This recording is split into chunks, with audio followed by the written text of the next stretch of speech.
Çiçekler açmasa gelersen yaz gelir.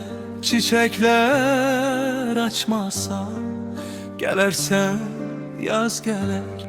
Üfüqlər tutulsa gülersen göy güler. Qəzəblə qışqırsan ulduzlar tökülər. Bir xumar bakışla saadet bağışla.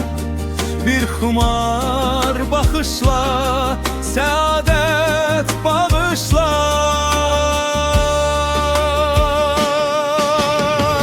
Yine geldin sen, bakıp güldün sen. Bahar geldi, güller açtı.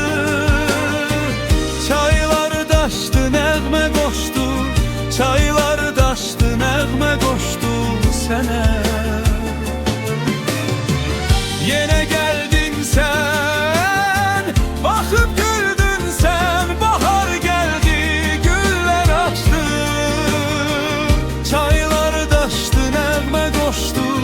Çaylar daştı, nəğmə qoşdu sənə. Çiçekler açmasa gelersen yaz gelir. Çiçekler açmasa gelersen yaz gelir.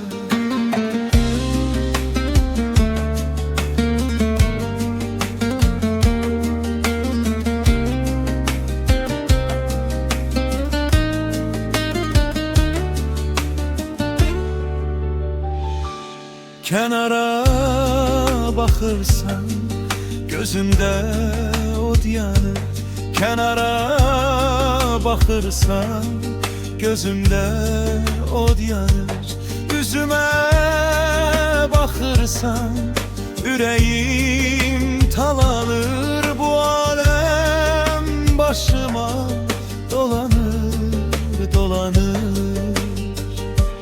Bir xumar bakışla bir alem bağışla.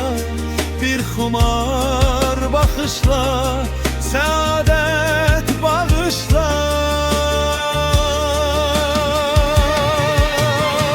Yine geldin sen, bakıp güldün sen. Bahar geldi, güller açtı. Çaylar daştı, nəğmə qoşdu. Çaylar daştı, nəğmə qoşdu sənə. Yine geldin sen, bakıp güldün sen. Bahar geldi, güller açtı. Çaylar daştı, nəğmə qoşdu. Çaylar daştı, nəğmə qoşdu sənə.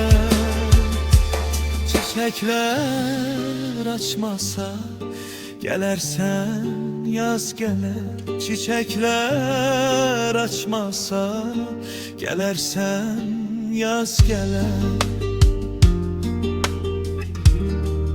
Gelersen yaz gelir.